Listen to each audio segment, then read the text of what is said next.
Hi, my name's Fergus Hogan and I'm a poet published with Book Hub Publishing. And my friend Niall McElway there, the senior editor at Book Hub Publishing, has come up with this idea that I might read a poem that's on the Leaving Cert this year and talk about it as if I had to do the Leaving Cert. And I'm really happy to do that because I love poetry, I love reading poetry, and I love this poet that I'm about to read for you today. But before I read the poem, I'd like to say I really don't think that the Leaving Cert should go ahead this year for a whole lot of reasons, and some very, very simple ones. I think there's a real chance now that we rethink how we run education in Ireland and reconsider the types of pressure we put on young adults each year, and the pressure of points and that kind of rat race, when there's a place in the world for each and every one of us. And other countries don't follow the same system. So there are very clear alternatives, even ways into college or jobs or various life paths. But I could go on about giving out about the Leaving Cert and the way politicians are treating the young people and the older people in this country. But I'd rather read a poem today. And the poem I'd like to read is a poem by the great and wonderful poet Paul Durcan. And the poem I'd like to read is called Sport. And Paul Durcan, I met him, I'd say about 35 years ago when I was about to do the Leaving Cert, and I had two great English teachers in the school I went to, Mr. Sherwood and Mr. Patterson, and they invited him into the school. And to be really honest, I didn't get Paul at the time. I didn't like his poetry, and I don't think I liked him. Now that's changed, but I think at the time, 35 years ago, he was writing poems about separation and divorce and when families break down, and not many people that I knew at that age or that time were speaking about those sort of things. And I think I always knew the power of poetry. I was afraid of it. I think my sense was that if the poets start talking about these things will start to happen. And it took me years and years later to realise the other power of poetry, that I needed Paul's words, and they helped me and minded me at times when I went through a difficult and painful separation myself. So I've a lot to thank Paul and the other poets for. And I think that's what poetry does in our lives. I think we don't always get the poem. It's not at the right time for us. And when it is the right time, we catch it. It's like the great philosopher Winnie the Pooh says, poetry and hums aren't things that get us. No, what Winnie the Pooh says, poetry and hums aren't things that we get. They're things that get us. And all they can do is take us where they find us. So, Sport by Paul Durcan.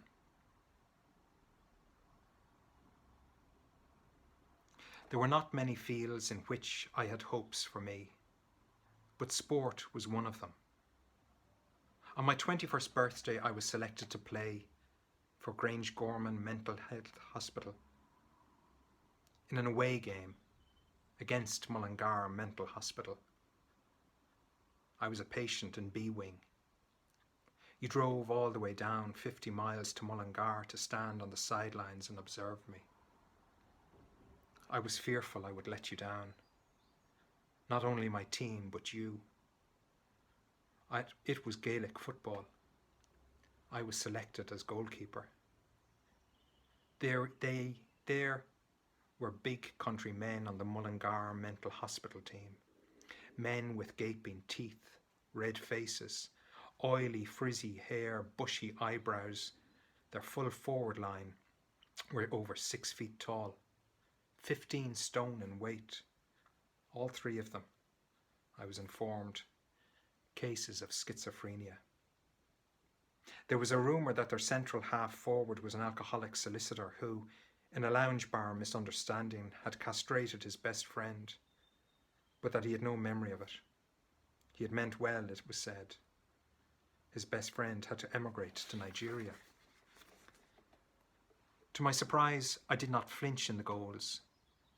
I made 3 or 4 spectacular saves, diving full stretch to turn, a certain goal around the corner, leaping high to tip another certain goal over the bar for a point. It was my knowing that you were standing on the sideline that gave me the necessary motivation, that will to die, that is as essential to sportsmen as to artists. More than anyone, it was you I wanted to mesmerise. And after the game, Grangegorman Mental Hospital, having defeated Mullingar Mental Hospital by 14 goals and 38 points to 3 goals and 10 points. Sniffing your approval, you shook my hands. Well played, son. I may not have been mesmeric, but I had not been mediocre. In your eyes I had achieved something at last. On my 21st birthday, I had played on a winning team, the Grangegorman Mental Hospital team. Seldom, if ever again in your eyes, was I to rise to these heights.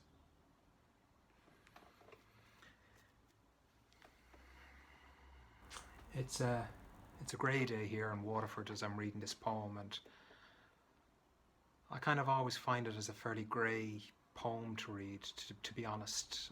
It leaves me with overall a sense of sadness.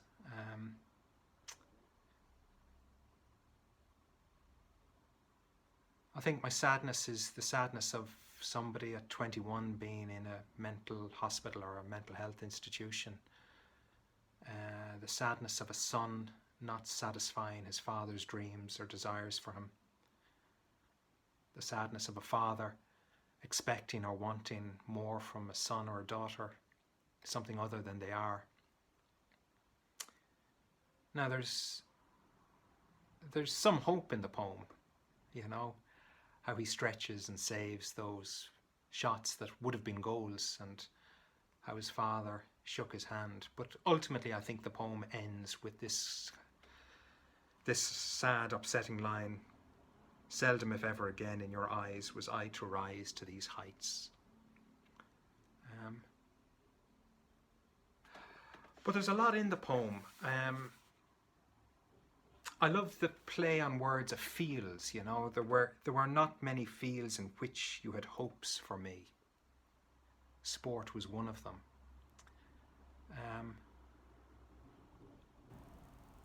But the idea that you needed a type of courage to die for your sport, or a type of courage that artists would die for, I think there's something in that. I think Paul Durcan, in a way, is... I can hear him standing up to his father and saying, there's other ways to live my life. I don't have to be great at sports, or I don't have to be macho. I think this is a poem that kind of really points the finger at the old constructions of masculinity and the type of image we had of what it was a real man. You know, that front forward line, the size of them, the shape of them, the muscle of them. They were all over 6 foot tall, 15 stone in weight. That whole stanza really is kind of stinks of a type of masculinity, a sweaty, sporty bravado of machoism. You can imagine the guys, and but again, there's a kind of a sadness or a twist in that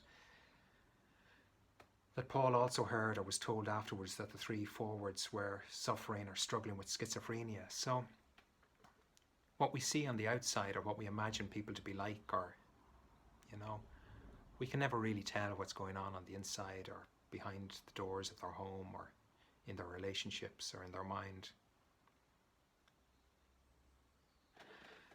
But one of the sections that I think really twists the poem in a way is the next verse.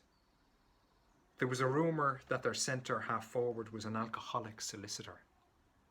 Like Paul Durcan's poetry, I guess a bit like Pat Ingelsby's poetry, pulls in all the confusion and ambiguity of life. That we don't expect our solicitors to be alcoholics, and yet, of course,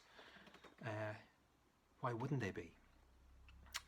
But that coupling of an idea that the solicitor was an alcoholic, and In a lounge bar misunderstanding castrated his best friend.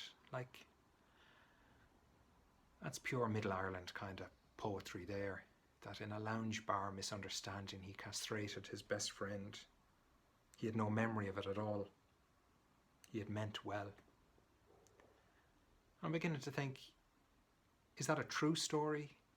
Is it a made-up story? And I love the way poetry never kind of gives itself away necessarily, that we should never have to explain or excuse. But the line that just catches my breath every time is that his best friend, the guy he had castrated by accident, had to emigrate to Nigeria. And I certainly don't have the answer to what that line means. And I love the way the author must have meant something, and how every reader in the room or the exam hall or that picks up this book of poetry would think that means something, and we just don't know. And I think great poetry always includes a line as magical and as weird as that.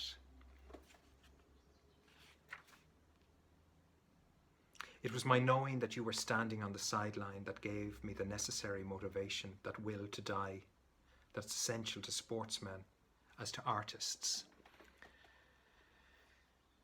I think that's Paul speaking directly to his dad, saying, like so many of us do, I tried to do my best to live up to your expectations, but I can't do it the way you want me to do it. I need to follow my own path. And Paul's path was as a poet. And he shone a light on the difficult and dark times in Ireland, and it's really beautifully vulnerable to read this poem and realise that he too must have had and lived with dark and difficult times. There's a sense for me in this poem that he feels he let his father down, but now reading it as an older man, myself and a father, I also have this new sense of what must have felt like for his father, Paul's dad, to stand there, to drive the 50 miles down to Mullingar to watch his son. And how as fathers and sons, or parents and children, we fail each other over and over again, often and sometimes not intending to. And I guess maybe that's just the journey.